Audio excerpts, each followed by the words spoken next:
Manila Broadcasting Company. DZRH, member kapisanan ng mga broadcaster ng Pilipinas. Oras sa Father Lito Jimenez, alas 4:12. Uy! Nakapag-break ka na ba? Nakapag-relax ka na ba? Saan ka man nagtatrabaho, mapa-opisina man o work from home o mula mismo sa pwesto, sasabayan namin ang break time mo. Sasabayan namin ng mga balita at komentaryo, mga panayam ng mga taong viral ngayon. DZRH Break Time! It's been raining in Manila, hindi ka ba nilalamig?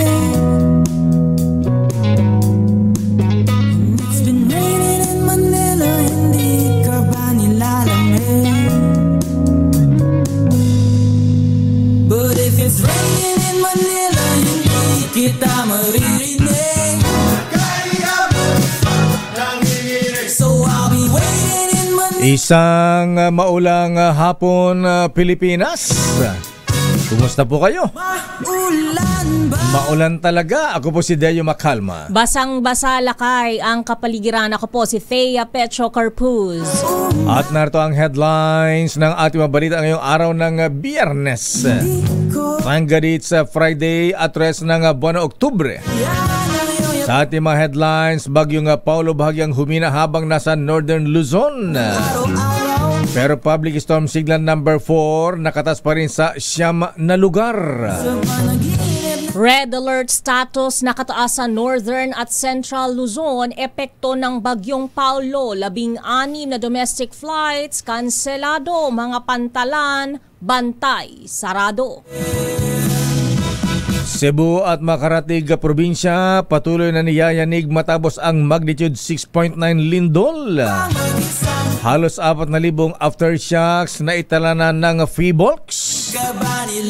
Death toll sa magnitude 6.9 na lindol sa Cebu na bawasan na itala ngayon sa 68 matapos ang verifikasyon ng OCD. May kulang ba? Samantala,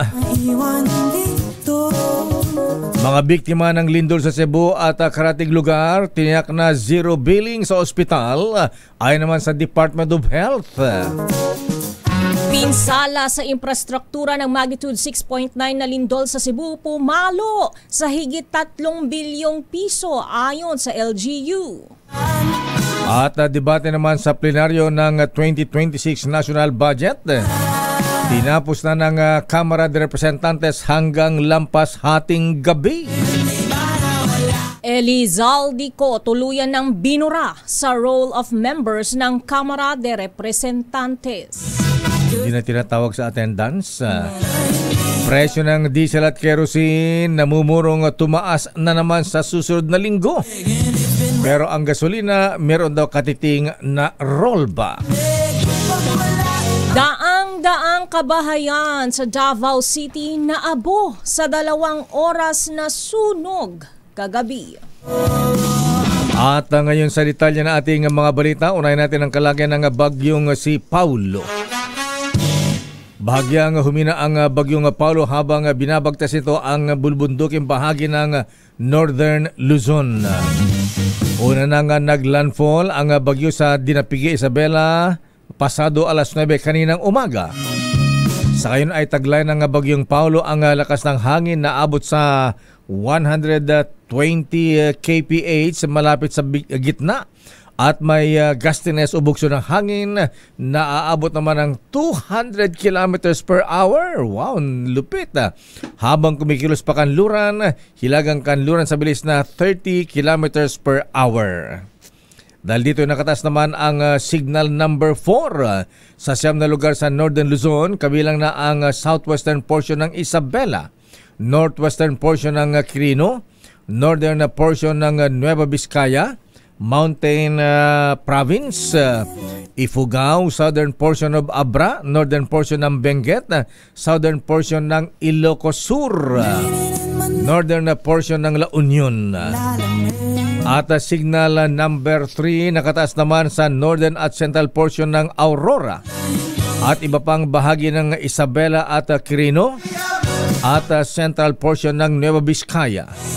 Signal number 3 din sa Kalinga, central portion ng Abra, rest of Benguet, kasama na ang La Union at Ilocos Sur. Ang signal number 2 nakataas naman sa central at southern portion ng Cagayan. Ilang pang bahagi ng Nueva Vizcaya, Apayao, central and southern portion ng Ilocos Norte, Pangasinan, northern portion ng Nueva Ecija, Tarlac at northern portion ng Zambales. Samantala, signal number 1 nakataas naman sa Batanes, mainland Cagayan, Babuyan Island, Ilocos Norte, Aurora, rest of Nueva Ecija, ilang pambahagi ng Tarlac, Bulacan, Pampanga at Zambales. Kasama na ang northern portion ng Quezon, Pulilla Islands, Camarines Norte. Sabi ng Pag-asa, wala pong signal sa Metro Manila. Pero tayo po ay daranas ng mga pabugso-bugsong mga pag-ulan. Samantala, humina bilang severe tropical storm ang Bagyong Paulo habang patuloy na tinatahak ang Northern Luzon. Ayon sa update ng DOST Pag-asa, huling namataan ang bagyo sa bisinidad ng Tadian Mountain Province. Taglay ng bagyo ang lakas ng hangin aabot sa 110 km kada oras at bugso ng hangin o bugso na hanggang 160 km kada oras. Kumikilos ito pakanluran hilagang kanluran sa bilis na 35 km kada oras. Batay sa forecast track ng Pag-asa, tatawid ang Bagyong Paulo sa Northern Luzon bago tumungo sa West Philippine Sea ngayong hapon o gabi. Inaasahang tuluyan itong lalabas ng Philippine Area of Responsibility bukas ng umaga. Buti na lang mabilis kaya aalis din kaagad. Napadaan lang na Samantala, naka-red alert status naman ang northern at central Luzon. Bunsod na epekto ng Bagyong Paulo. At mula sa blue alert, ipinag-utos ni Retired General Amado Corpus, chairman ng Regional Disaster Risk Reduction and Management Council, sa lahat ng council na magpatupad ng 24/7 na operations at tiyakin ang mabilis na koordinasyon sa mga LGUs at iba pang ahensya ng pamahalaan. Ilan sa mga bayan sa rehiyon ang isinailalim na sa Tropical Cyclone Wind Signal number 1 hanggang Signal number 3 matapos mamataan ang sentro ng bagyo sa Dilasag, Aurora. Sa report naman ng Pampanga DRRMC, umabot na sa 60 barangay ang lubog sa baha. Allah! Sa bayan ng San Fernando, Santa Ana, Apalit, Candaba, Macabebe, Minalin at San Simon. Sa Bulacan, kung saan marami ang ghost at substandard na flood control project, wala pang report. Samantala, kanselado ang 16 na domestic flights ngayong araw ng Biyernes dahil sa masamang panahon dulot ng Bagyong Paulo. Ayon sa Civil Aviation Authority of the Philippines o CAAP, kabilang sa mga kanseladong biyahe ay ang Philippine Airlines PR 2014 Manila to Gegarao, PR 2015 to Gegarao Manila, PR 2018 Manila Kawayan, Cebu Pacific 5J504 Manila to Gegarao, 5J505 to Gegarao Manila, 5J506 Manila to Gegarao at iba pa. Kaninang alas 9 ng umaga nang maglandfall ang Bagyong Paulo sa Dinapigue, Isabela. Apektado rin ng malakas na ulan at hangin ng ilang bahagi ng Luzon dahil sa Bagyong Paulo. Samantala, 3 pantalan sa southern at northeastern Luzon ang apektado na ng Bagyong Paulo. Ayon sa Philippine Coast Guard, 56 na passenger trucks o truck drivers at cargo helpers ang stranded ngayon sa Port of Real, Alabat at Linaw Wharf. Bukod dito ay 36 rolling cargos naman, 7 barko at 9 na motor bangka na hindi makabiyahe ngayon Habang tatlong sasakyang pandagat naman ang nakisilong muna at tumigil sa biyahe. Sa kasalukuyan hindi muna pinahintulutan ang paglalayag ng mga sasakyang pandagat, lalo na ang maliliit na bangka o barko sa Northern Luzon. Samantala, kasalukuyang hindi gumagana ang transmission line sa Northern Luzon matapos na maapektuhan ng bagyong Paulo. Ayon sa National Grid Corporation of the Philippines o NGCP, bumagsak ang Santiago Alicia 69 kV line epekto ng bagyo. Ang nasabing transmission line ay nagsusupply ng kuryente sa Isabela 1 Electric Cooperative, sa Alicia Isabela at sa Ifugao Electric Cooperative. Paliwanag ng NGCP, posibleng ang pagkawala ng kuryente ay dahil sa nasirang transmission facilities o distribution facilities ng mga electric cooperative. Samantala, agad naman umanong sisimula ng ahensya ang inspeksyon at pag-aayos sa linya, oras na maging maayos na ang kalagayan ng panahon. Naka-full alert naman ang DSWD matapos maglandfall ang bagyong Paulo sa Dinapigue, Isabela. Ayon kay DSWD Secretary Rex Gatchalian, nakahanda ang quick response team na ahensya at mga supply ng relief packs para i-dispatch. Samantala, isinailalim na ng Pangasinan Provincial Disaster Risk Reduction and Management ang red alert status naman sa probinsya. Ayon kay Chief Vincent Chu, nagsagawa sila ng pre-disaster risk assessment kahapon kasama ng iba pang ahensya. Sinabi ni Chu na nakaantabay ang DILG para tumulong sa preemptive evacuation sa mga residente kung kinakailangan. Sa ilalim ng red alert status, kailangan ay nakadeploy ang ibang teams, kabilang na ang water assets, mga ambulansya at iba pang kagamitan.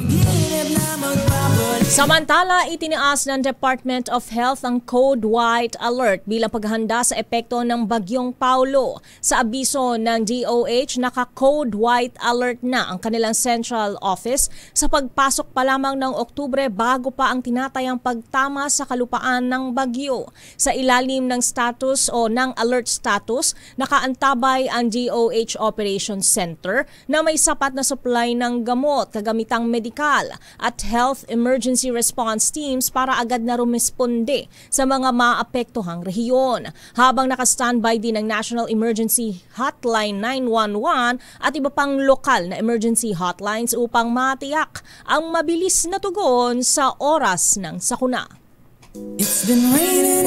Babalikan natin na lang pang detalye ng ating mga balita. Congressman Elizalde Co tuloy ng binura iuunali sa roll of members ng Kamara de Representantes. Debate sa plenaryo para sa 2026 national budget. Tinapos ng Kamara hanggang lampas hating gabi kagabi. At pinsala naman ng infrastruktura ng lindol sa Cebu. Umabot na sa mahigit 3 bilyon. At daan-daang kabahayan natupok naman sa 2 oras na sunog sa Davao City. Ang detalye na mabalitang yan sa ating pagbabalik sa ating palatuntunang Break Time. RH Break Time. Oras sa Mr. Cesar Lee, Mr. Michael is my guy, Hermana Rosie Sarangaya, alas 4:26. Dr. Beng Lee, Dr. Lynn Laureta at Kuyang Larry Francisco, alas 4:33. At bago ang ating mga balita, standby sa ating mga reports. Standby Milky Rigunan, Raymond Adpas, Grace Vera Sansano. At ito muna, meron tayong exciting na balita para sa inyo mga kuyang mga ating. Ngayong 50th anniversary ng Mega Millionario promo na may up to 50 million pesos worth of prizes. Kasama na dyan ang instant GCash vouchers at maging monthly winner ng brand new car o 1 milyong piso. Napakasimple lamang pong sumali mga misis, mga ateng, bumili lamang ng especially Mark Mega Sardines, Mega Mackerel at James Coffee products. Kunin ang promo code sa loob ng lata o sachet at isend sa official Facebook page ng Mega Sardines.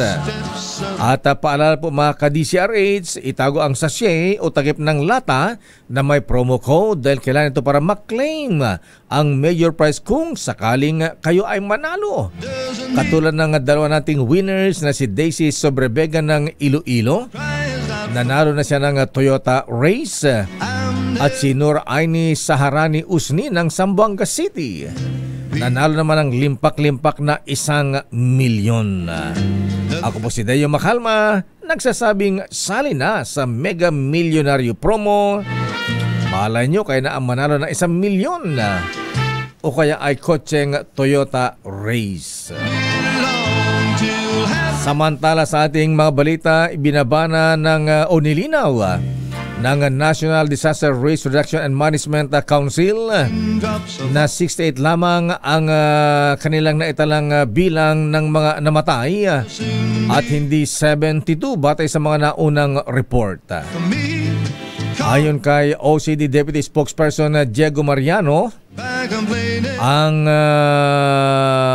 MDM ang siyang maglalabas opisyal ng bilang ng casualty figures kaugnay ng pagsalanta ng malakas na lindol sa Cebu. Samantala napilitan na umalis at iwan ng mga residente ang isang komunidad sa bayan ng San Remigio, Cebu kasunod ng malakas na lindol. Ito'y matapos magkaroon ng isang malakas na uka. Ayan. Nagkaroon po ng malaking uka sa lupa na mala sinkhole.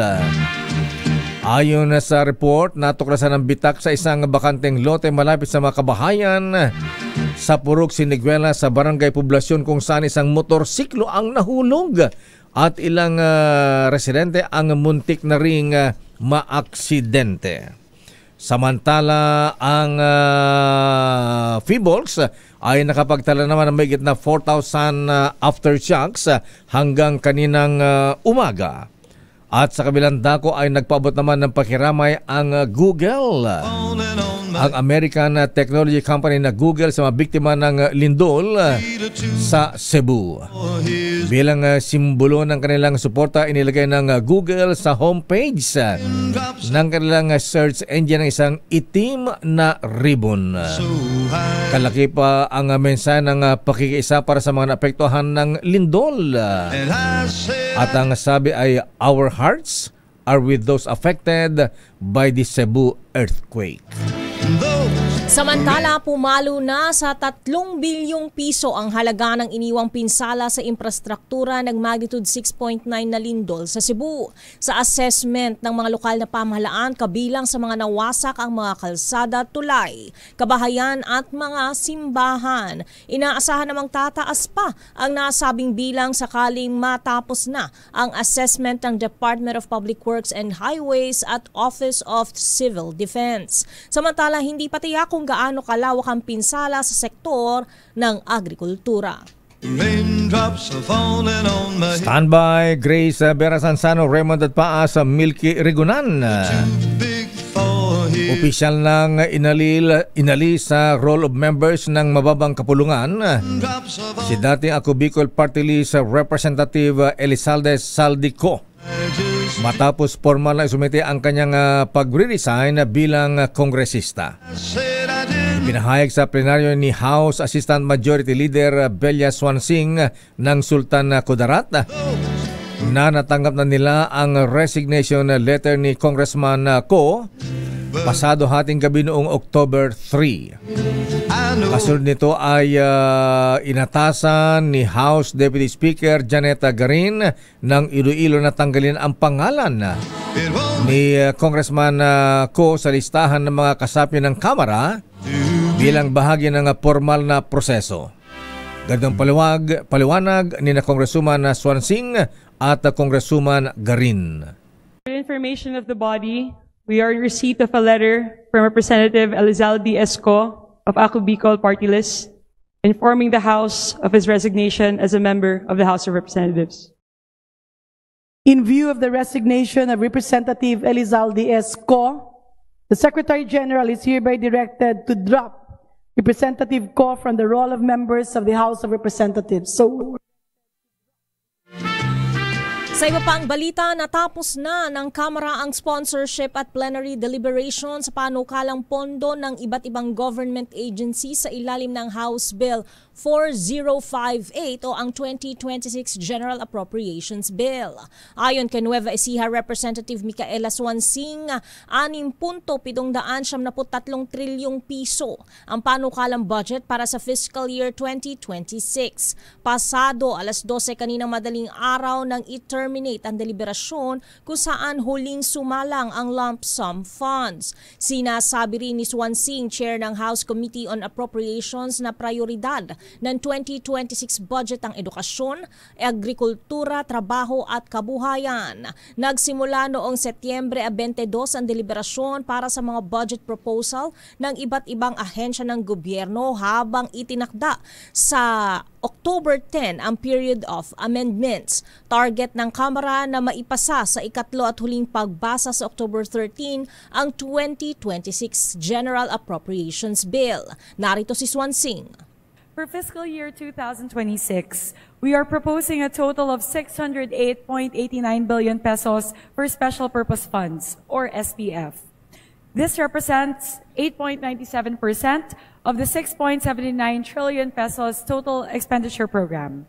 Samantala, it is 81.95 billion pesos higher than the current year's level, or a 15.6% increase, underscoring our commitment to protect our people, meet our obligations, and sustain our country's growth momentum.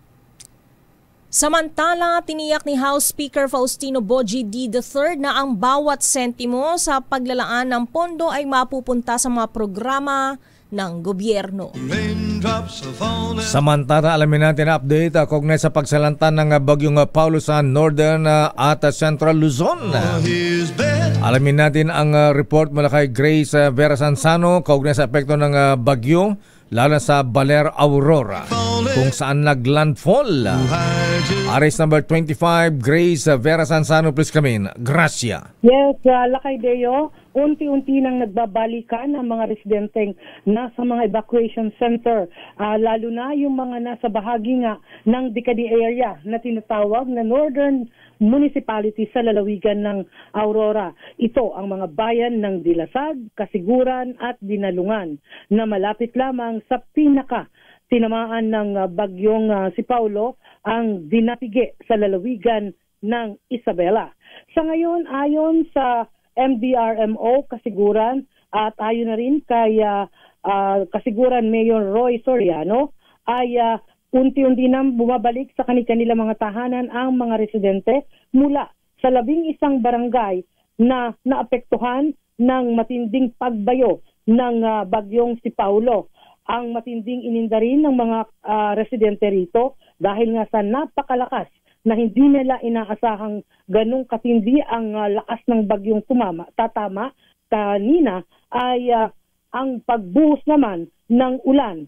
Bagamat pasado alas 2 na ng hapon nang unti-unting humuhupa na ang ulan, ay dito pa lamang nakita at nakaikot ang mga kinatawan ng MDRMO. Sa ngayon, inaalam pa ang pinsala nito sa agrikultura.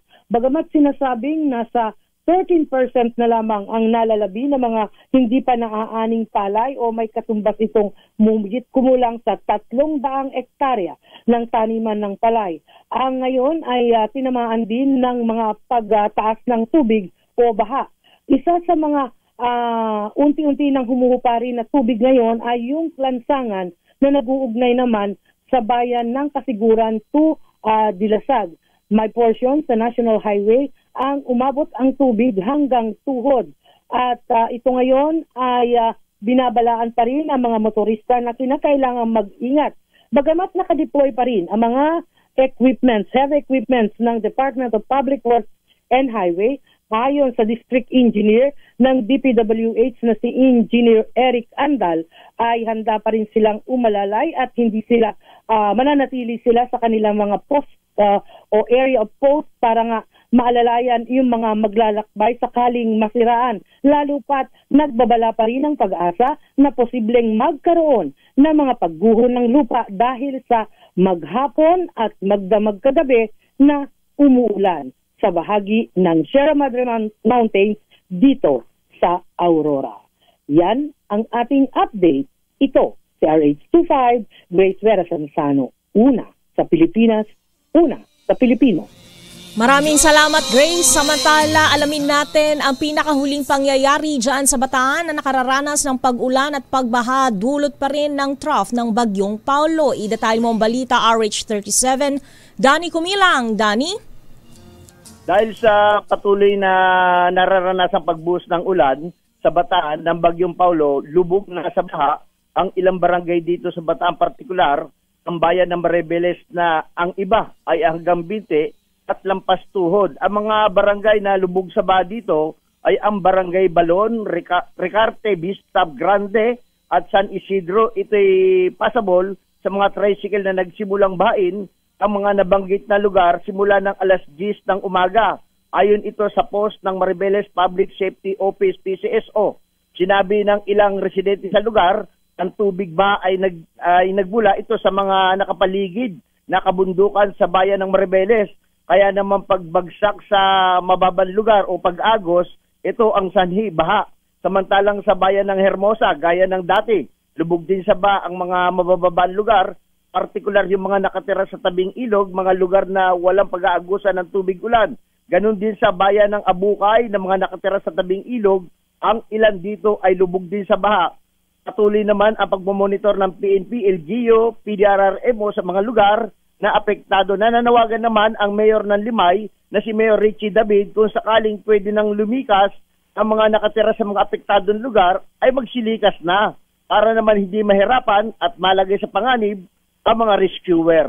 Danny Kumilang, RH37, DCRH, una sa Pilipinas, una sa Pilipino. Maraming salamat, Danny Kumilang. Samantala, dumakot sa Senado. 2026 proposed national budget apektado dahil sa lindol sa Cebu ayon kay Senator Win Gatchalian. Aris number 28, Raymond Dadpaas. Please come in. Raymond. Aminado si Senador Sherwin Gatchalian na siyang chairman ng Senate Committee on Finance na malaki ang epekto sa alokasyon ng pondo para sa 2026 ang matinding pinsala sa Cebu dahil sa lindol. Kailangan nilang bigyan ng kaukulang budget ang mga hensya ng pamahalaan ng mga ngasiwa sa rehabilitasyon at repair ng mga nasirang eskwelahan, cultural sites at mga century-old na mga simbahan. Sabi ni Gatchalian, kailangan din nilang tulungan ng mga hensya sa pabahay para sa pagpapagawa ng mga nasirang bahay dahil sa lindol. Binigyang din ng senador na priority sa dagdag pondo ay rehabilitasyon ng mga nasirang eskwelahan, pangalawa ay mga cultural agencies at pangatlo ay ang mga housing agencies. Kahit magbabakasyon na ang sesyon ng dalawang kapulungan ng Kongreso sa susunod na linggo, ay tuloy ang mga budget hearing. Mas mapagtuunan nila ito ng pansin dahil wala ng sesyon tuwing hapon. Ito si RH28, Raymond Dadpaas para sa DZRH, una sa Pilipinas, una sa Pilipino. Samantala, panukalang kaltasan ng 2026 budget ng OVP ipauubaya sa House Committee on Appropriations. I-detalye mo ang balita, RH12. Milky Riganan. Manang Milky. Kaya't nakahayaan ng ilang mambabatas kung dapat bang tapyasan o panatilihin ang panukalang 2026 budget ng Office of the Vice President. Ito ay matapos hindi sumipot kagabi si Vice President Sara Duterte para sa plenary deliberations ng panukalang budget ng kanyang opisina sa susunod na taon. Ang kay House Deputy Majority Leader Zia Alonto Adjong, sponsor ng OVP budget noong nakaraang taon, muling pinatunayan ni VP Sara ang kawalan ng respeto nito sa Kamara bilang isang institusyon. Sabi ni Adjong, baka suportahan niya ang manifestation ng ilang mga kasamahang kongresista na bawasan ang 2026 budget ng OVP pero dapat hindi maapektuhan ang pondo pansweldo sa mga empleyado na nagtatrabaho sa tanggapan ng Vice Presidente. Sa panig ni Bicol Saro Party List Representative Terry Didon, wala sa posisyon si VP Sara na magtakda ng mga kondisyon. Sa mga lalakayateya, ikinasana ng Tingog Party List ang relief distribution sa mga lugar na malubhang tinamaan ng lindol sa Cebu. Narating ng tingog ang barangay ng Ilon sa Bogo City, isa sa mga barangay na malubhang naapektuhan ng lindol. Nangako na Representative Zieda Marie Romualdez, Jude Asidre at Andrew Julian Romualdez sa patuloy na recovery support sa mga naapektuhan ng lindol. Ako si New Criguna nagulat para sa DCRH, una sa Pilipinas, una sa Pilipino. Maraming salamat ng Milky Rigunan mula sa Kamara ay dumako tayo sa Cebu. Naroon si Ari sa number 52, Edniel Parosa. Alamin natin kung ano na ang sitwasyon sa mga lugar na sinalantan ng malakas na lindol. Aris number 52, Edniel Parosa, please come in. Edniel. Lakay tagumpay na nakapagatid ng paunang tulong ang DYRC Action Radio Cebu sa ilang naapektuhan ng magnitude 6.9 na lindol sa San Remio at lungsod ng Bogo. Nasa 500 individual ang paunang nabigyan ng pagkain, inuming tubig, gamot at loot bags sa tulong na rin ng Alagang Zurilab. Unang tinungo ng team ito si Sitio Aguido, Barangay Victoria sa may San Remio, kung saan hindi alintara ng mga biktima kahit maulan din sa lalawigan kapag sumasapit ng hapon hanggang gabi. Sa panayam na DZRH News, sinabi ng mga residente na sa labas pa rin sila magpapalipas ng magdamag kahit posibleng umulan kapag sumapit ang dilim, sa kadahilan ng takot pa rin sila sa mga nararanasang aftershock. Pakinggan natin ang kanilang tinig. Dito, likod doon, sa labas ng bahay. Kasi? Meron pang aftershock, malakas pa. Matakot ako kasi mayroong bitak-bitak yung namin. Yung sahig ng bahay. Pag umuulan, matakot din ako. Personal din nating naranasan ang malalakas pang aftershock habang nagsasagawa ng relief operation sa bahagi naman ng Bogo. Binalikan natin lakay ang Hacienda Pilomina. Nauna natin kinover at inulat sa damdaming bayan kahapon kung saan 10 nasawi ang magkakatabing nakaburol sa lugar. Pero habang namamahagi ng bags at gamot ang DYRC team, saglit na umuga ang lupa at dinig na dinig maging ang vibration. Kita sa mukha ng mga kaanak ng mga nangamatay ang takot at tila paalala sa kanilang trahedyang sinapit. Dahil sa malalakas pa ng aftershock na halos 4,000 na ayon sa PBOX, mistulang hindi man lang makapagluksa ng mapayapa ang mga naulilang pamilya. Wala rin sa lalawigan ng Cebu. Edniel, yes, lakay. Yung mga namatay dyan sa Santa Filomena ba yan, ito ba, sila ba nailibing na o nakaburol pa rin? Nakaburol pa rin lang. Ibigay ka natin ngayon para maghatid nga nung at least yung makayang itulong ng istasyon dito sa DYRC. Pero nandito pa rin lakay yung 10, including yung 5 na bahagi ng isang mag-anak. Kailan do ililibing? Yan ang hindi natin pero mukhang kukumpletuhin nila lakay yung standard na na mga araw para doon sa burol. At kanina ay makikita dyan sa ating mga videos, nandyan na yung mga bulaklak mula kay Vice President Sara Duterte lakay dahil kahapon pagtapos nating mag-report, dumating din ang Vice Presidente para personal na silipin yung pamilya at yung sitwasyon doon sa Hacienda. Nandito, bulaklak mula kay Senator Bongo ang na-recognize natin mula sa national government.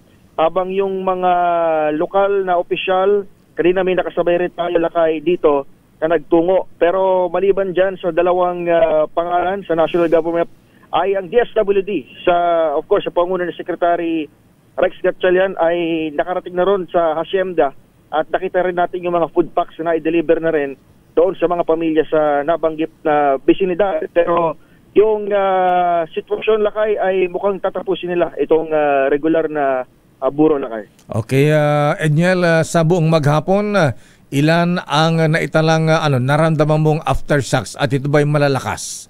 Hanggang anong oras yung naramdaman mong lindol? Aftershock. Actually, lakay marami doon sa mga aftershock na naiulat ay instrumental na lamang. Ibig sabihin, tayo lang by instrument. Pero yung yung pinakamalakas talaga yung nandyan tayo lakay sa sa Hacienda. Matakay mo namimigay tayo ng relief at kausap natin yung mga pamilya ng biktima para nga mangumusta lang ng update. At biglang umugulit yung lupa, umugay. At ang lakay kaiba doon sa ibang aftershock, hindi lang soga maririnig mo rin sa audibly yung tunog ng lupa. Palibasa itong Hacienda itong Hacienda Lakay ay bulubunduking area yung bahaging yan. Kaya siguro gano'n, naririnig din sa tainga yung galaw ng lupa, kaya extra yung takot na rin. Ating mga kabayan, nakita rin natin talaga yung reaksyon nila na the moment na umuga ang lupa at narinig yung tunog, talagang halos kumbaga burol lang hindi pa rin sila makapadluksa ng matiwasay sa kanilang area. Maraming salamat, Edniel. Papunta na rito sa ground zero yung ilang mga tulong pa. Napapansin natin na nagka-traffic na rin papasok sa may Bogo at sa ilan pang mga lalawiga bayan rather dito sa northern area ng Cebu. Ako pa rin si Edniel Parosa. Balik sa inyo. Maraming salamat, Edniel Parosa. At standby din Romy Gonzales. Abay, dyan sa Mountain Province, dyan sa Baguio ay nagkaroon ng landslide. At kumusta ang Cannon Road kaya? Ayan, passable ba ang Cannon Road, Romy Gonzales? At ang Marcos sa highway paakyat ng Baguio City. Standby sa report mula kay Romy Gonzales. Report mula kay Noche. Chinese national at isa pang kasabwat sa pagbebenta umano ng bulto-bultong unregistered vape products online arestado sa entrapment operation ng NBI sa Pasay City. Babalikan na lang natin yan mamaya, Lakay. Samantala, nasa 400 kabahayan ang natupok ng isang malaking sunog sa may Piapi Boulevard sa Davao City. Ayon sa Bureau of Fire Protection, nagsimula ang sunog alas 5 ng hapon at umabot hanggang ika-4 ng alarma bago tuluyang naapula pasado alas 7 kagabi. Samantala, inalampa ng City Social Welfare and Development Office ang kabuang bilang na mapamilyang naapektuhan na pansamantalang nanunuluyan sa mga evacuation center sa Davao. Personal na mga bumisita kagabi si Acting Vice Mayor Rodrigo Duterte II sa maapektadong residente upang mabigyan ng ayuda at nako maglala ng karagdagang tulong pinansyal sa mga nasunugan. Samantala, tiniyak ng Department of Health na walang babayaran sa ospital ang mga biktima ng magnitude 6.9 na lindol sa Cebu. Ayon kay DOH Assistant Secretary Albert Domingo, iniutos ni Pangulong Ferdinand Bongbong Marcos Jr. na ipatupad ang zero balance billing sa mga pasyenteng apektado ng lindol. Kabilang sa mga pampublikong ospital na magpapatupad ng naturang pulisiya ay ang Vicente Soto Memorial Medical Center, Cebu South Medical Center at Everly Child Sanitarium and General Hospital. Samantala, pinag-aaralan din ng PhilHealth kung paano ito mapapalawak sa mga pribadong ospital sakaling may sapat na pondo. Nagpalabas na rin ang Malacanang ng augmentation funds para suportahan ang operasyon at pagkukumpuni ng mga ospital. DZRH Weather Bulletin. Alamin natin ang latest mula sa Pag-asa kaugnay sa kalagayan ng bagyong Paulo. Nasa ating liyan si forecaster Benny Estareja. Benny, magandang hapon. Hello po, magandang hapon po sa inyo. As of 4 in the afternoon, huling namataan itong si Bagyong Paulo sa coastal waters ng Santa Cruz, Ilocos Sur. So ibig sabihin, nasa kaliwang bahagi na po ng ating bansa itong si Bagyong Paulo at inaasahan na nga po na pupunta na dito sa may West Philippine Sea anytime at unti-unting palayo ng ating kalupaan. Ito ay nasa severe tropical storm category po. So bahagyang humina to from a typhoon category, nasa 110 kilometers per hour yung taglay na hangin at may pagbugso hanggang 165 kilometers per hour. At sa ngayon po, kumikilos pa rin ito west-northwest at may kabilisan at 35 kilometers per hour. So lalabas ito ng PAR po bukas ng madaling araw base sa pinakauling track ng Pag-asa at posibleng unti-unting lalakas muli as a typhoon. Sa ngayon, signal number 3 sa Ilocos Sur, La Union, Southwestern Abra, Western Kalinga, Western portion ng Mountain Province, Western Ifugao at buong Benguet. Signal number 2 naman sa southern portion of Ilocos Norte, Pangasinan, rest of Abra and rest of Kalinga, rest of Mountain Province and rest of Ifugao, gayon din ng Western Isabela, Northwestern Quirino, northern and central portions of Nueva Vizcaya at northernmost portion ng Nueva Ecija. Habang signal number 1 sa Ilocos Norte, Apayao, Batanes, mainland Cagayan, kabilang Babuyan Islands, rest of Isabela, Quirino, Nueva Vizcaya, Aurora, rest of Nueva Ecija, gayon din sa Tarlac, Zambales, Pampanga, Bulacan, at Northern Quezon kabilang po Lido Islands, signal number 1. So may mga pagbugso pa rin po ng hangin na mararamdaman yung ating mga kababayan sa mga susunod na oras. But possibly po pagsapit po ng hating gabi hanggang bukas ng madaling araw, mas kakaunti na lamang yung mga lugar na magkakaroon ng mga wind signals at maaaring tanggalin na rin po yung signals number 3 and number 2 sa mga susunod pa na issuances natin hanggang sa makalabas po ng PAR itong si Bagyong Paulo. As for the rainfall, aasahan pa rin po natin yung matitinding ulan in some areas na tinatawid sa ngayon nitong si Bagyong Paulo dito sa may Northern Luzon and even ang lalawigan po ng Zambales. Aasahan pa rin po yung malalakas na mga pag-ulan na maaaring magdulot pa rin po ng mga pagbaha sa mga low-lying areas, pagkapaw ng mga kailugan natin at yung pagguho ng lupa sa mga bulubundukin na lugar. For Metro Manila, the rest of Luzon, gayon din ng Western Visayas, we're expecting pa rin na magiging makulimlim pa rin po ang panahon overnight. Makakaranas pa rin po ng kalat-kalat na mga ulan, generally mga light to moderate rains po ito at nagkakaroon din ng mga isolated thunderstorms. So make sure na kung lalabas po ng bahay ay magbaon pa rin ng payong or kapote at mag-ingat sa banta ng baha at landslides. At yung mga pag-alo natin dito sa may parting Northern and Central Luzon, andyan pa rin po, posible pa rin yung hanggang 6 na metro, lalo na sa may Ilocos provinces. Yung daluyong or storm surge sa mga coastal communities, andyan pa rin po yung banta, lalo na sa may Ilocos Norte, Ilocos Sur, Cagayan at Isabela hanggang 3 metro.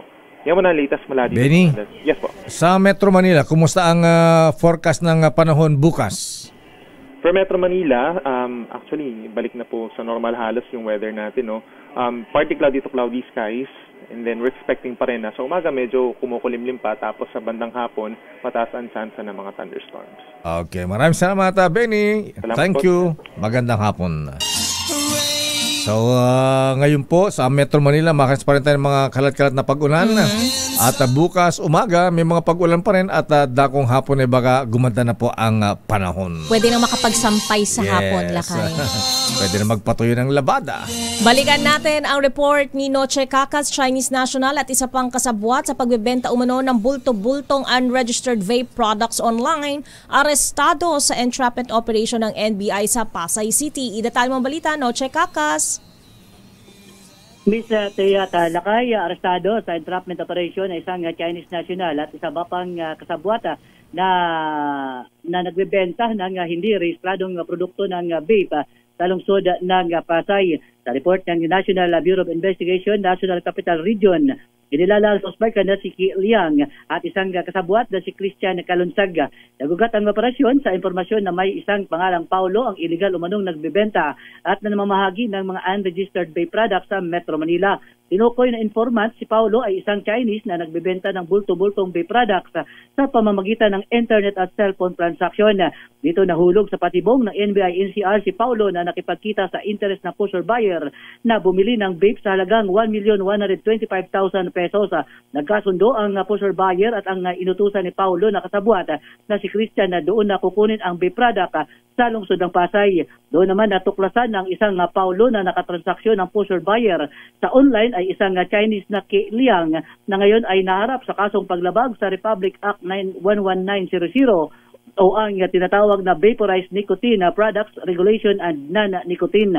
Pinuri naman ni NBI Director Judge Jaime Santiago ang mga ahente ng NBI-NCR sa matagumpay na operasyon.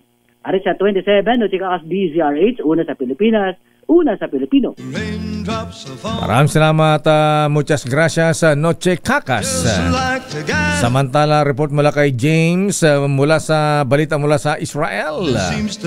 Ang militanteng grupo ng Hamas tutol sa inirekomendang peace agreement na napagkasunduan ng Amerika at Israel.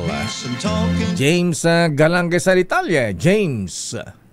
Balita mula sa Gaza.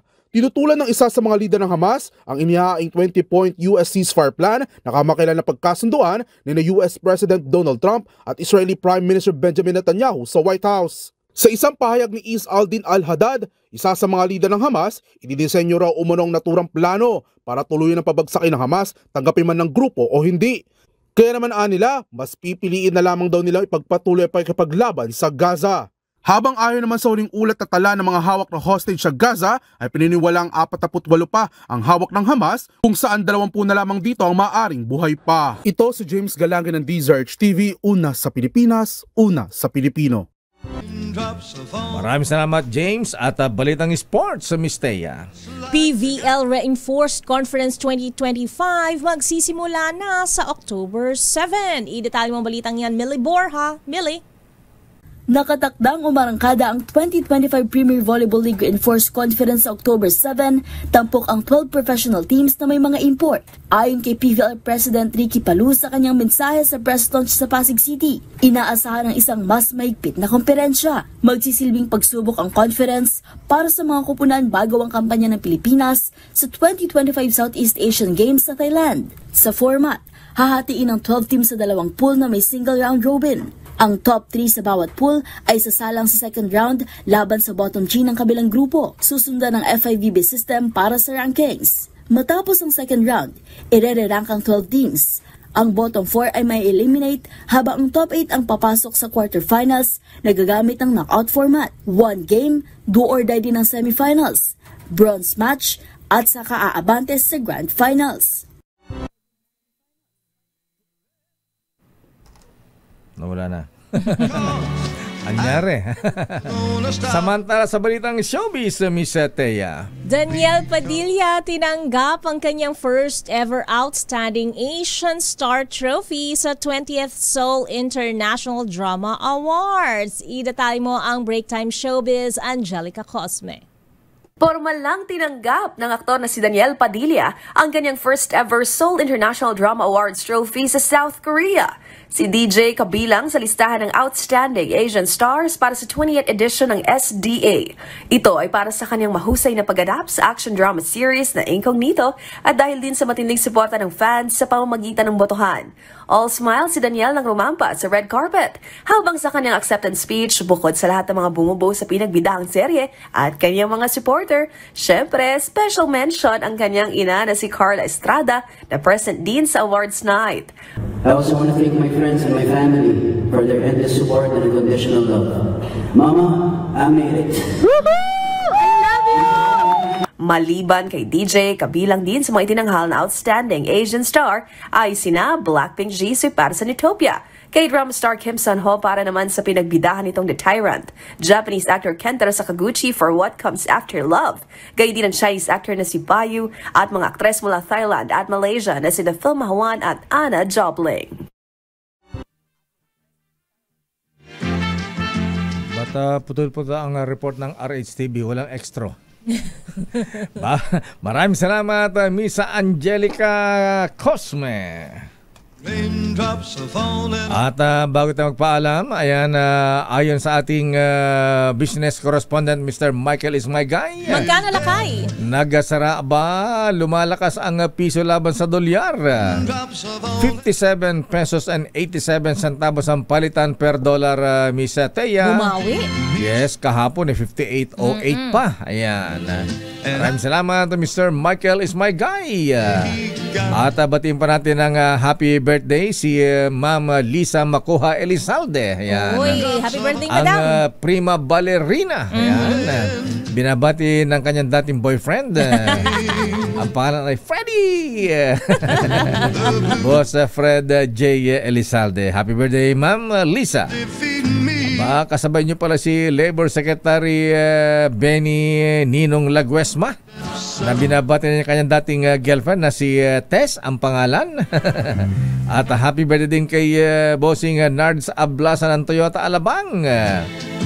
Binabati rin kanyang dating girlfriend na si Agnes. Ayan. At Kuyang Michael Francisco, happy birthday. At Kuyang Attorney Chodoro Calao Defort. At yan ang kabuhan natin palatuntunang break time. Ako po si Deo Macalma. Nakatutok din sa atin lakay si Lynn Nilo Mavizi and Cinco from Lancaster, Cavite. Ako po si Thea Pecho Carpuz. Ingat-ingat. Happy weekend. Thank God it's a Friday. 83 days na lang lakay. It's Christmas. Ilan days na lang? 83. Wow, bilis ng panahon. Tapos ganito ang nangyayari sa atin. Daming kalamidad, daming problema. Mga balansyadong balita susunod na Chairman of the Board Henry Uri at Miss Kay Karen Oyong. Oras, 5:08.